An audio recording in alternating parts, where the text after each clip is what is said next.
cara kita mendidik anak kita ada 3 peringkat. Peringkat yang pertama, ketika anak kita masih lagi di usia 0 hingga 7 tahun, didiklah anak kita dengan kasih sayang secukupnya. Apa yang dia nak bagi, apa yang dia nak makan bagi. Boleh tak marah ketika itu? Boleh, tapi tegas. Kerana kata para ulama, di usia 0 hingga 7 tahun, cara untuk kita didik anak kita dengan sebaik mungkin, ada kadang-kadang kena tegas. Walaupun kita bagi apa yang dia nak, tapi ada syarat-syaratnya.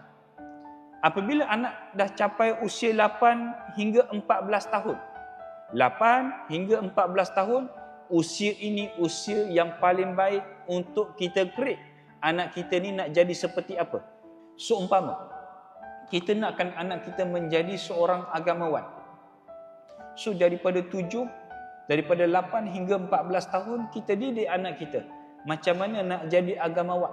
Mulakan dengan hafal Quran, mulakan dengan hafal kitab, hantar sekolah agama dan seumpamanya. Tapi kalau kita nak anak kita jadi orang sukan, hantar anak kita ke sekolah sukan. Peringkat itu yang menentukan anak kita masa depan mereka akan jadi karakter yang macam mana. Masa 8 hingga 14 tahun, fasa inilah dia akan tengok macam mana ibunya bangun daripada tidur, macam mana perbualan ibunya dengan suaminya, ayahnya, macam mana perbualan ibu dengan kawan-kawannya. Usia inilah anak-anak kita mudah meniru kita.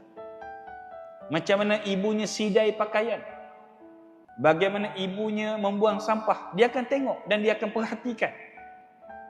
Tambah-tambah kalau anak itu suka masak, dia akan tengok ibunya masuk bawang dulu, baru masuk minyak. Ada orang masuk minyak, baru masuk bawang. Betul atau tidak? Saya tembak. Maksudnya dia akan tengok ibu dia buat macam mana. Lesung dia letak kat sini, pisau mesti letak kat situ.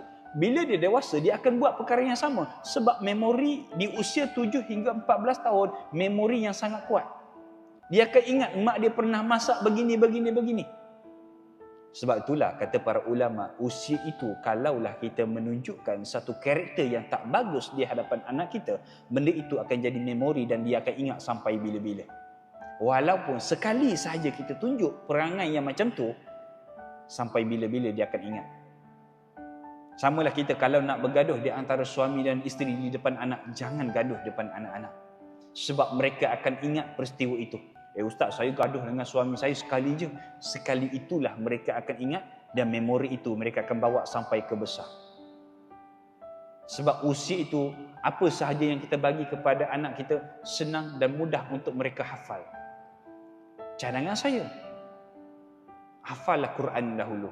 Sebab kebanyakan kawan-kawan saya ni, saya tak hafiz Quran. Saya 8 ke 9 juzuk je hafal Quran. Kawan saya 30 juzuk. Bila kami belajar sama-sama, saya ni 8 juzuk je belajar Quran, hafal Quran. Kawan saya 30 juzuk. Bila guru kami ajar, dia lagi faham daripada saya. Dia lagi cepat ingat daripada saya. Yelah, saya 8 juzuk. Dan dia 30 juzuk, lagi tinggilah. Maksud dia, otak dia lagi cepat untuk pick up anything happen yang berlaku di depan dia. So, apabila masuk 14 tahun sampai ke dewasa, apabila masuk 14 tahun sampai ke dewasa, fasal ini bukan fasal nak marah-marah lagi. Fasal ini jadilah seorang ibu dan kawan kepada anak-anak kita. Jadilah seorang ayah dan seorang kawan kepada anak kita. Jadilah tempat untuk kita mendengar rintihan penceritaan daripada anak-anak kita. Sebab kalaulah kita tak jadi orang yang mendengar, anak kita akan bagi tahu ayah dan ibu tak nak mendengar.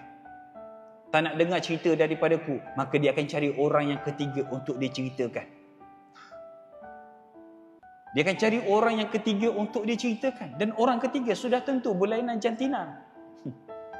Sama jantina ni tak syok nak dengar. Itu lumrah kehidupan manusia. Dia akan cari orang yang ketiga yang mana boleh dengar cerita dia. Sebab orang yang berada di rumah tak nak dengar cerita dia.